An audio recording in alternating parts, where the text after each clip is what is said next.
house I lived in since I was 8 is horribly haunted. So I'll start with a little bit of background of the property. This house is built somewhere in the middle of the 1800s, as it belonged to my family since the very beginning. My great-great-grandparents built it from scratch when they moved from Italy to Uruguay. The backyard occupied an entire block, so it was pretty big. During the years, the family began to sell some parts, so now it's only 1/4 of what it was back then. The house served as many things: a cinema, 2 churches, a bar, an abortion center, and many stores. Sadly, a lot of people had died there, including murders, natural deaths, and suicide. The previous owners, some family friends, said that the last night they spent there were almost unbearable. Doors and windows would open and close so fast they had to get out of there as fast as they could. And the neighbors always told us that they could hear babies crying in the backyard, where they used to bury fetuses. Cousins of my mother had seen people in the bathroom's mirror plenty of times, and smells would appear out of nowhere, and it was just a pretty messed up place. We moved in 2010, and almost immediately things started to happen. Stuff would be missing from the places where we left them. We could hear conversations in different languages in the backyard at night, but after searching, no one would be there. But the thing that creeped the shit out of us were the apparitions. A few months after moving in, my mother woke in the middle of the night only to find out that there was a man at the end of her bed with a black plastic bag covering his head. She didn't scream nor woke me up, she just closed her eyes and prayed until she fell asleep. Now, this became a regular thing. We could see different people at any time in the house and they would just vanish onto thin air. I remember once when I went to a sleepover at my cousin's house that was the same as ours but was divided by a wall, and when I woke up at around 12 PM, I saw a woman watching me from behind a full-body mirror.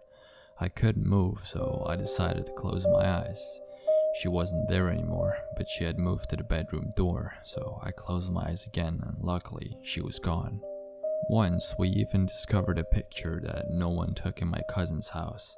It appeared to be a baby from some other time. You could see it by its clothes.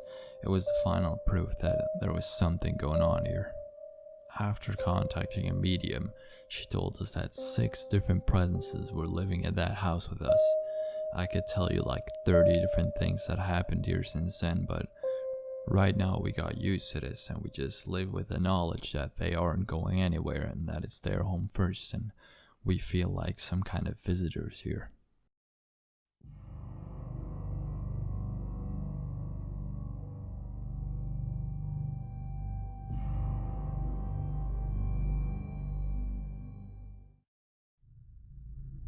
When I was younger, between 3 to 5 to be exact, I had 2 imaginary friends named Bobby and Jolly.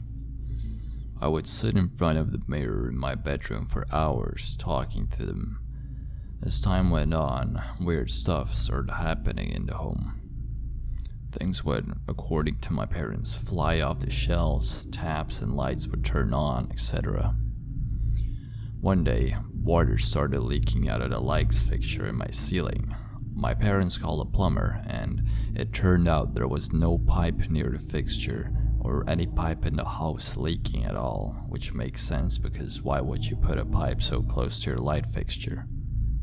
I started consistently waking up in the middle of the night crying, claiming the goblins are biting my toes. To my parents' horror, my feet would have bite marks on them, and they would be bleeding.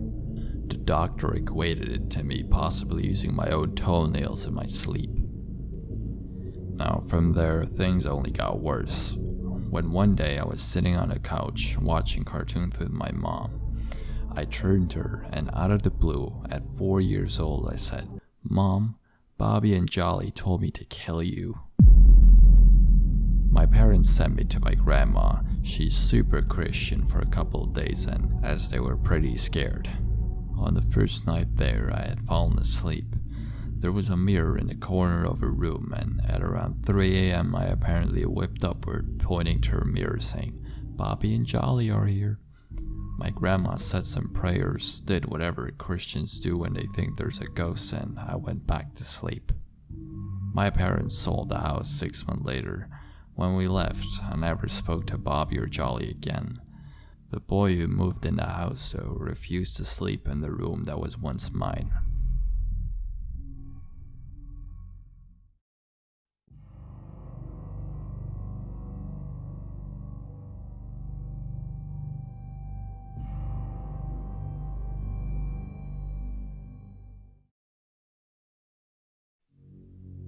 There's a hiking trail near Chatsworth Park on the northwest side of the valley next to Los Angeles. It is well known for being adjacent to Corriganville, which is close to the Spain Ranch. It's essentially called the Manson Hills, and this is where Charles Manson and his followers used to hang out. If you end up hiking there, it's not all too exciting. You may see a few bobcats and red-tailed hawks, but this fact is kind of insequential to the story, but still relevant. So, we used to skip class at Conecuh Park High School and hike in the hills. We'd smoke weed and drink without fear of being busted by local law enforcement because it was so far out of the way of the LAPD's jurisdiction.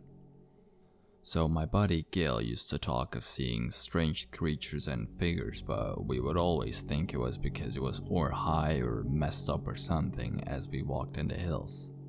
There are also several homeowners that have properties up there, and it was also known as a safe place to party.